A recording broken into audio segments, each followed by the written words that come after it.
မေဒီမှာ bikini hair remover ကိုလုပ်ပြီးသွားရင်တော့ဒီမှာ swimsuit တွေပဲဝတ်တော့ဒီနေ့ဒေါက်တာအိမ်မှာပီကိုလေးစားလာဖြစ်တာပါဗီတာမင် treatment လည်းလုပ်တယ်ဒေါက်တာအိမ်မလာဘယ်လောက်ရှိပါလဲ10လတော့ရှိပဲခုနောက်မှကြည့်လိုက်တာအဲ့ဒါလေးကိုခီးတွေရန်ပါတော့တားကြီးကခေါင်းကွမ်းဖြစ်နေလို့ရမ်းလာပါဒေါက်တာအိမ်မှာလာလုပ်တာပါပြင်ကြမယ်တော့ဘာလို့လုပ်ဆိုတာနော်ဝါနေရတယ်ပြင်စိတ်ကြိုက်ဆိုင်နေလားဆိုင်နေမောင်လေးမမပြင်စိတ်ကြိုက်နေတယ်လို့မှန်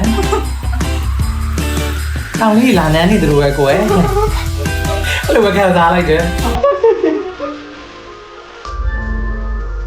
ဒီနေ့တော့ထားရလေးစင်းငန်းနေလေးဖြစ်စီနေတော့ potential whitening drip လေးလာနေတာပါ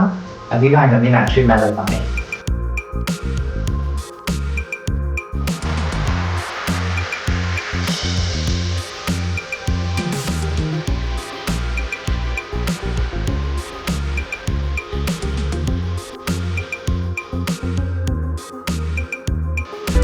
တော့ထားတော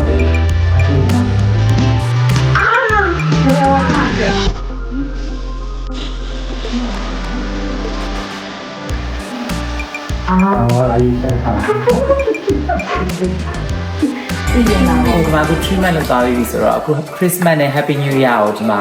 lucky draw လေးကိုဘလာမပါဘူးเนาะလာမပါဆိုတော့ကဲစမ်းပြလေးဘာဝဟာဟဲ့ခွင့်ပြုရတယ်ပါလေးလေဒီစားတယ်ပါတီးလိုက်တော့ကောင်းပါနေဘယ်ဟုတ်လားဘယ်လိုပဲမနေရပါလေချိုင်းလားဒီကနေ့အမေဒီမှာ bikini hair remover ကိုလုပ်ပြီးသွားရင်တော့ဒီမှာ swimsuit တွေပဲဝတ်တော့အမလေးစစ်တဲ့ဘက်ကိုမှ bikini အဲ့တခါလို့သွားလို့ရတခါလေးလေးခါလေးလို့သွားမယ်အဲ့စီအောင်လား